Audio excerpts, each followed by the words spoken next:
যুদ্ধ শুরু হতে না হতেই কিছু ইউটিউব চ্যানেল আর নিউজ মিডিয়া নিজেদের ভিউজ বাড়ানোর জন্য প্রচার করতে শুরু করে দিল দেশে পেট্রোল ডিজেলের রিজার্ভ শেষ হয়ে গেছে, বেশি করে পেট্রোল ডিজেল ভরে নিন, কিছুদিন পর আর আপনার গাড়ির জ্বালানি তেল পাবেন না। পেট্রোলের গাড়ি বিক্রি করে বা বন্ধক রেখে তখন ইলেকট্রিক গাড়ি কিনতে হবে।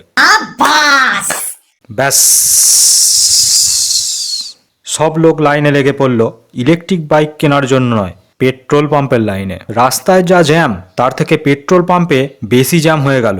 ভোরবেলা উঠে বা রাত্রে না ঘুমিয়ে কিছু লোক লাইন মেরে না না না না না না না লাইন দিয়ে গাড়িতে পেট্রোল ভরতে শুরু করে দিল। বাড়িতে যা কিছু ছিল, অনেকে বালতি, ড্রাম, গামলা, মগে পর্যন্ত পেট্রোল ডিজেল ভর্তি করে এনেছে। অনেকে কেরোসিনের স্টক করে রেখেছে যাতে পেট্রোল শেষ হয়ে গেলেও কেরোসিন দিয়ে চালাতে পারে। এসব অসৎ নিউজ মিডিয়াকে বিশ্বাস করবেন না। এরা ভিউজের জন্য সব কিছু করতে পারে। জনগণের মধ্যে প্যানিক সৃষ্টি করা এদের উদ্দেশ্য। যত প্যানিক সৃষ্টি হবে এদের ভিউজ তত বাড়বে। আর এভাবে পেট্রোল পাম্পে ভিড় করলে পেট্রোল পাম্পের তেলের স্টক তো শেষ হবেই। আর সেই সময় যারা তেল ভরতে যাবে তারা ভাববে এসব খবর সত্যি, তেল হয়তো সত্যিই পাওয়া যাচ্ছে না।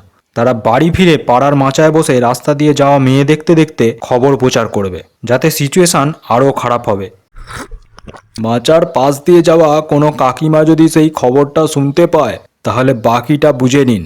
ভালো করে শুনে নিন, তেলের রিজার্ভ অ্যাজ ওয়েল অ্যাজ জ্বালানির রিজার্ভ সরকার বহু বছরের জন্য অ্যাডভান্স জমিয়ে রাখে ইমার্জেন্সি সিচুয়েশনের জন্য। বাই চান্স রিজার্ভ খতম হয়ে গেলে আমেরিকার সাথে ব্রেকআপ করে রাশিয়ার সাথে হুক আপ করে তেল কেনা হবে। সো ডোন্ট টেক চাপ, জাস্ট চিল। আমরা পরিবেশন করি এমন কিছু আজব খবর যা আপনারা না কোনোদিনও শুনেছেন, না কোনোদিনও শুনবেন, কারণ এগুলো কাল্পনিক।